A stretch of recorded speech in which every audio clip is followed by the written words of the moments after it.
Finally micro finance ಕಿರುಕುಳದ ವಿಚಾರದಲ್ಲಿ ಸರ್ಕಾರ ಸುಗ್ರೀವಾಜ್ಞೆಯನ್ನ ಈಗ ಜಾರಿಗೆ ತರ್ತಾ ಇದೆ. ಸುಗ್ರೀವಾಜ್ಞೆ ಮೂಲಕವಾಗಿ ರಾಜ್ಯದಲ್ಲಿ ಮೈಕ್ರೋ ಫೈನಾನ್ಸ್ ಟಾರ್ಚರ್ಗೆ ಬ್ರೇಕ್ ಹಾಕೋಕೆ ಸರ್ಕಾರ ಈಗ ಸುಗ್ರೀವಾಜ್ಞೆಯನ್ನು ಹೊರಡಿಸ್ತಾ ಇದೆ. ಸುಗ್ರೀವಾಜ್ಞೆಗೆ ಕ್ಯಾಬಿನೆಟ್ ಸಮ್ಮತಿಯನ್ನ ಸೂಚಿಸಿದೆ. ರಾಜ್ಯದಲ್ಲಿ ಮೈಕ್ರೋ ಫೈನಾನ್ಸ್ ಟಾರ್ಚರ್ಗೆ ಬ್ರೇಕ್ ಬೀಳುತ್ತಾ ಈ ಸುಗ್ರೀವಾಜ್ಞೆ ಮೂಲಕ ನೋಡಬೇಕು. ಸದ್ಯಕ್ಕೆ ಕ್ಯಾಬಿನೆಟ್ ಏನು ಸಮ್ಮತಿಯನ್ನ ಕೊಟ್ಟಿದೆ. ರಾಜ್ಯದಲ್ಲಿ ಮೈಕ್ರೋ ಫೈನಾನ್ಸ್ ಟಾರ್ಚರ್ಗೆ ಈಗ ಸದ್ಯಕ್ಕೆ ಬ್ರೇಕ್ ಬೀಳುವ ನಿಟ್ಟಿನಲ್ಲಿ ಹೆಜ್ಜೆಯನ್ನ ಇಡುವಂತ ಪ್ರಯತ್ನವನ್ನ ಸರ್ಕಾರ ಮಾಡ್ತಾ ಇದೆ. ಸುಗ್ರೀವಾಜ್ಞೆ ಮೂಲಕವಾಗಿ ಸಂಜೆ 4 ಗಂಟೆಗೆ ಸಭೆಯನ್ನ ಮುಖ್ಯಮಂತ್ರಿ ಸಿದ್ದರಾಮಯ್ಯನವರು ಕರೆದಿದ್ದಾರೆ. ಸೊ ಇದನ್ನ ಹೇಗೆ ಮೈಕ್ರೋ ಫೈನಾನ್ಸ್ನವರು ನೋಡ್ತಾರೆ ಅನ್ನೋದನ್ನ ನೋಡಬೇಕಾಗಿದೆ. ಯಾಕೆ ಅಂತಂದ್ರೆ ಅದರಲ್ಲೂ ಲೂಪ್ ಹೋಲ್ಸ್ಗಳನ್ನು ಹುಡುಕೊಳ್ತಾರೆ, ಏನ್ ಮಾಡಬೇಕು ಏನಿಲ್ಲ ಅಂತ ಹೇಳಿ. ಸೊ ಸಂಜೆ 4 ಗಂಟೆಗೆ ಈಗ ಸಭೆಯನ್ನ ಕರೆದಿದ್ದಾರೆ. ಏನಾಗುತ್ತೆ ಅನ್ನೋದನ್ನ ನೋಡಬೇಕು. ಕ್ಯಾಬಿನೆಟ್ ಮಾತ್ರ ಇದಕ್ಕೆ ಒಪ್ಪಿಗೆಯನ್ನ ಕೊಟ್ಟಿದೆ.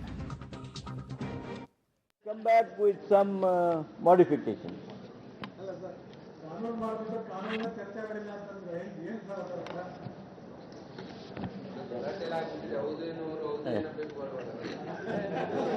No. Right, I don't want to make any comment.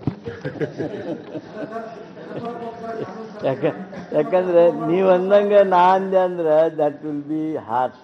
ಅದಕ್ಕೆ I will not do that.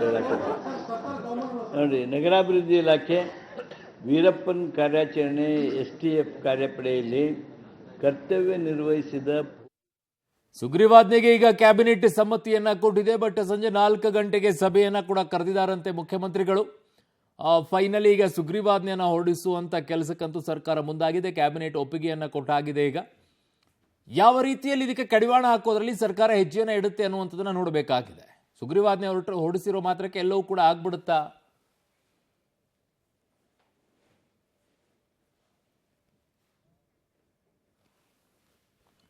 So ಇನ್ನು ಅಂತಿಮ ನಿರ್ಧಾರ ಮುಖ್ಯಮಂತ್ರಿಗಳಿಗೆ ನೀಡಲಾಗಿದೆ ಅನ್ನುವಂಥದ್ದನ್ನು ಕೂಡ ಹೇಳಿದ್ದಾರೆ ಕ್ಯಾಬಿನೆಟ್ನಲ್ಲಿ. ಹಿರಿಯರ ಸಚಿವರ ಸಭೆಯ ಬಳಿಕ ಸ್ಪಷ್ಟ ಚಿತ್ರಣ ಕೂಡ ಸಿಗುತ್ತೆ ಅಂತಿದ್ದಾರೆ. ಅದು 4 ಗಂಟೆಗಿದೆ. HK ಪಾಟೀಲ್ ಅವರು ಕ್ಯಾಬಿನೆಟ್ ಸಭೆ ಮುಗಿದ ಬಳಿಕ ಸುದ್ದಿಗಾರರ ಜೊತೆಗೆ ಮಾತನಾಡಬೇಕಾದ್ರೆ ವಿಚಾರವನ್ನು ಪ್ರಸ್ತಾಪ ಮಾಡಿದ್ದಾರೆ. ಮುಖ್ಯಮಂತ್ರಿಗಳೇನು ನಿರ್ಣಯವನ್ನು ತೆಗೆದುಕೊಳ್ತಾರೆ ಅವರಿಗೆ ಬಿಟ್ಟಿದ್ದಾರೆ ಅಂತೇಳಿ. ಬಟ್ ಅದು ಸಂಜೆ 4 ಗಂಟೆಗೆ ಸಭೆ ಆದ ನಂತರ ಇನ್ನುಳಿದಂಥ ವಿಚಾರಗಳು ಕೂಡ ಸ್ಪಷ್ಟವಾಗಿ ಗೊತ್ತಾಗುತ್ತೆ.